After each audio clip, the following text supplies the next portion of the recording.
Bonjour et bienvenue dans le journal des Franco. Au sommaire, Girl Power aujourd'hui sur la grande scène avec 4 drôles de dames pour enflammer La Rochelle. Angèle, Juliette Armanet, Ochi et Poupie.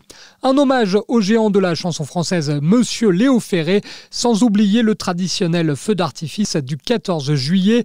Le journal des Franco, édition numéro 2, c'est parti. Les filles prennent le pouvoir aujourd'hui sur la grande scène Jean-Louis Foulquier avec 4 drôles de dames au programme. Angèle, Juliette Armanet, Ochi et Poupie. Angèle, déjà venue au Francofolie en 2019 et qui aime particulièrement l'ambiance en festival. C'est très différent parce que les gens déjà sont pas vraiment là que pour ça. Donc il y a une attente qui est moins intense et en même temps il y a beaucoup plus d'électricité dans l'air parce que les gens ont vu des concerts avant, Les gens ont vu des concerts avant, ils vont voir des concerts après, donc ils sont dans une énergie où ils ont envie de s'amuser. Et moi je trouve qu'il y a ce truc aussi des vacances en fait, où les gens ils sont vraiment là. Autant un concert ça peut arriver vraiment en pleine semaine et les gens ont travaillé, ils travaillent le lendemain et puis voilà c'est leur petite pause. Le festival parfois c'est 3 jours pendant lesquels les gens sont là vraiment pour faire la fête, pour écouter de la musique et on le ressent et moi j'ai envie de partager ça avec eux et j'ai envie que nous aussi on est là pour faire la fête et faire de la musique. Et il y a un côté très très festif, il y a le côté vacances, plus détente. Pour ceux qui ont manqué son passage en 2019 et qui aimeraient se remettre dans l'ambiance, on ouvre la boîte à souvenirs avec ce qui à l'époque était un tube totalement incontournable en radio, Tout oublié en duo avec son frère Roméo Elvis par écran interposé.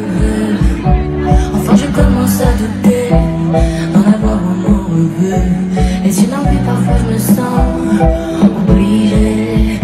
L'esprit n'est plus à la mode, c'est pas compliqué d'être heureux. L'esprit n'est plus à la mode, c'est pas compliqué. Tout, il faudrait tout oublier.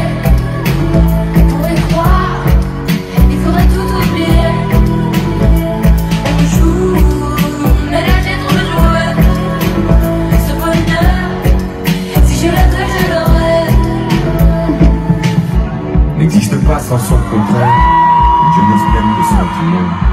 La lumière est inconditionnelle. Je peux ressentir le malaise des gens qui dansent. Essaye d'oublier que tu es seul.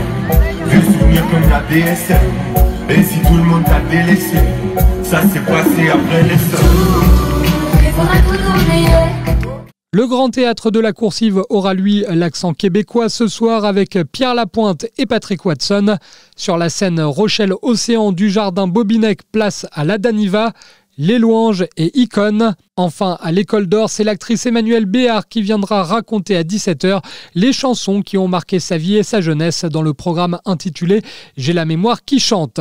On passe à l'hommage du jour. Il y a 29 ans, jour pour jour, l'un des plus grands poètes, auteurs, compositeurs, interprètes et musicien de l'histoire nous quittait. Le 14 juillet 1993, Léo Ferré s'éteignait en Toscane, laissant derrière lui un répertoire éternel, magique et inépuisable.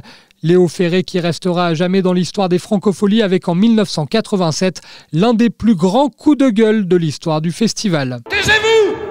Si c'est pas le rock, si tu veux pas écouter, tu t'en vas. Mais ne viens pas m'emmerder, hein? Bon, ils font tromper, donc ils vont tromper, moi, ce temps-là. On termine ce journal des Franco en apothéose avec le traditionnel feu d'artifice du 14 juillet à La Rochelle, qui est toujours un moment particulier pour les festivaliers. Il sera tiré depuis la pointe du Bout Blanc aux alentours de 22h45. Un rendez-vous incontournable à ne pas manquer. Quant à moi, je vous retrouve demain pour une nouvelle édition du journal des Franco. Bon concert à tous et bonne fête nationale, bien sûr.